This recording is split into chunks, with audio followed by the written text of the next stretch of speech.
Sige. Mga ka-farm, good morning po. Ngayon lang uli ako haharap sa ating camera o video. At ngayon po ako proud.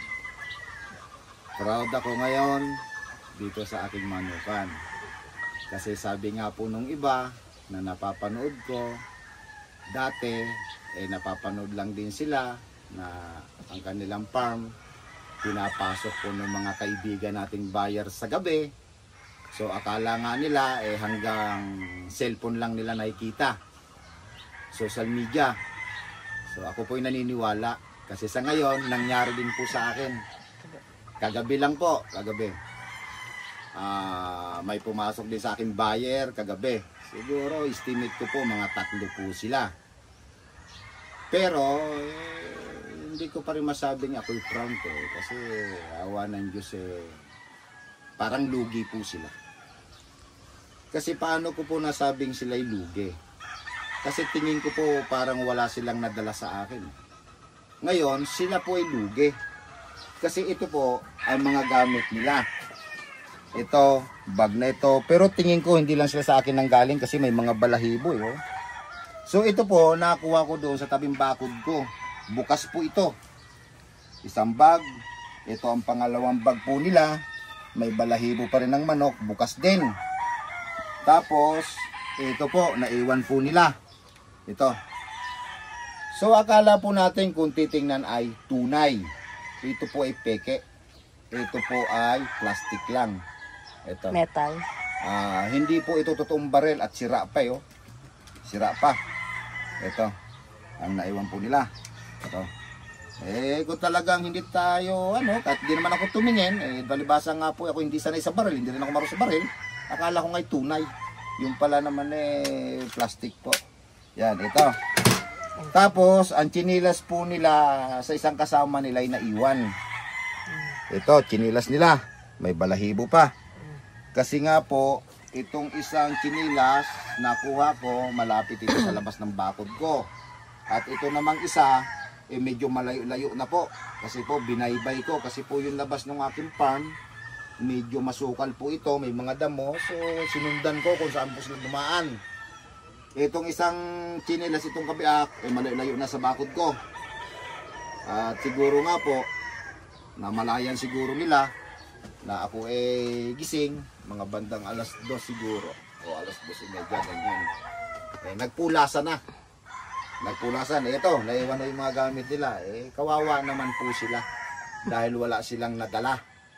Ngayon, kung ako naman po ay napapanood nyo ng may-ari nitong chinilas na ito at may-ari po ng bag na ito at may-ari po nito, bumalik po kayo. Bumalik po kayo ulit dito sa akin at sana makatangay man lang kayo kahit mga 5 para hindi po kayo lugi. Ngayon, kung sa tingin nyo, hirap po kayong pumasok, manghingi po kayo sa akin, bibigyan ko po kayo ng Yon po ang sa akin. Pero, huwag nyo na sanang gagawin yan sa ibang farm. Baka sakaling matsambahan po kayo, kawawa naman po kayo. Dito po sa akin, walang problema. Kaya, doon sa mga buyer sa gabi, magbago na po kayo. Dahil kung dito lang po sa akin, katulad nangyari sa akin kagabi, kung halimbawa nga po, napansin ko po kayo, tatanungin ko lang naman kayo, bakit nyo ginagawa yan Pag sinabi nyo wala kayong pambili, bibigyan ko po kayo ng manok. Wala pong problema po sa akin yan. Dahil kung wala po tayong pambili. Ngayon, kung kayo naman po walang pambili, mas maganda, manghingi na lang po kayo sa akin. Kaysa naman magbantayan pa tayo ng oras. Tulad kagabi, napuyat kayo, naiwan nyo pa gamit nyo. Diba? Pero advice ko lang po sa inyo, huwag nyo na po sanang gagawin yan sa ibang manukan. Kasi hindi po biro ang magpalaki ng sisiw, sa gastos. Tapos pag lumaki, ganyan na po gagawin nyo. Paano po pag natsimpuhan kayo sa ibang may-ari ng mga farm? Kawawa naman po kayo, lalo't pamilyado po kayong tao. Lalo't may mga anak pa po kayo. Kakawa naman po yung mga anak nyo at asawa nyo. Lalo't bata-bata pa ang asawa nyo. Baka mag-asawa uli ng panibago yun. Kaya pakiusap ko po doon sa inyo, sana po maghanap buhay tayo ng parehas. Huwag po sa ganyang klaseng hanap buhay. Dahil sabi ko nga po, pag sa iba kayo napapunta, na pinasok nyo at kayo namalayan at nadisgrasya kayo, kakaawa po ang mga anak nyo. Pati asawa nyo, lalo't bata pa asawa nyo.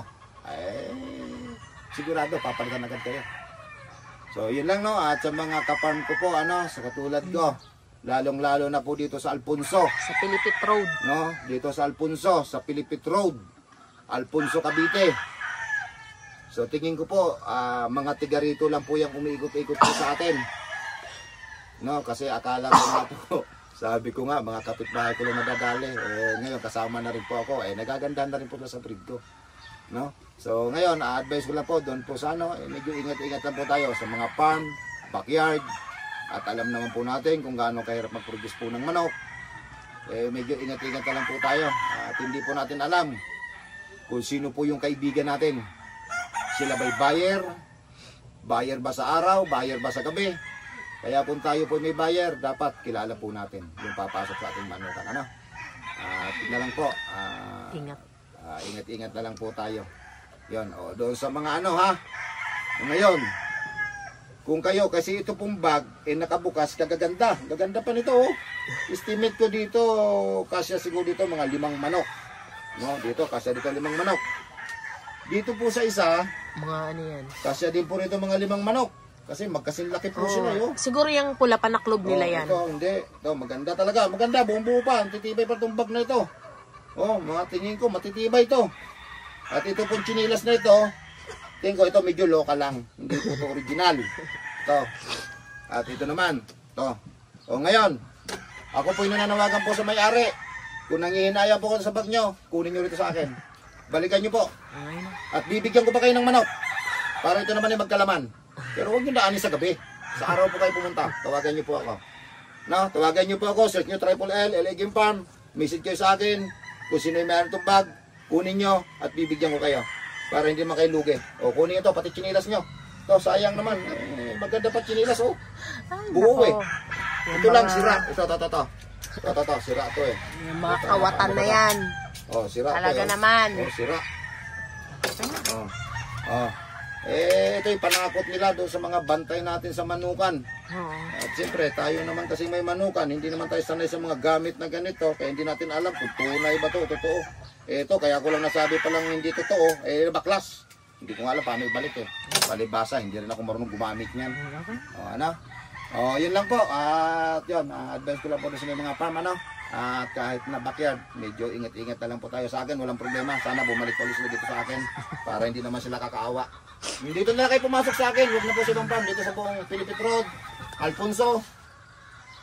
Basta dito po, dito na lang kayo pumasok. Kung nato si ibang farm, kakaawa na may ibang farm. At baka madisgrasya po kayo. Dito na lang kayo pumasok sa akin. At tumingi po kayo, bibigyan ko kayo. Yun lang. Ito, bag nyo, balikan nyo. Kung napapanood nyo po ako. Maraming po salamat.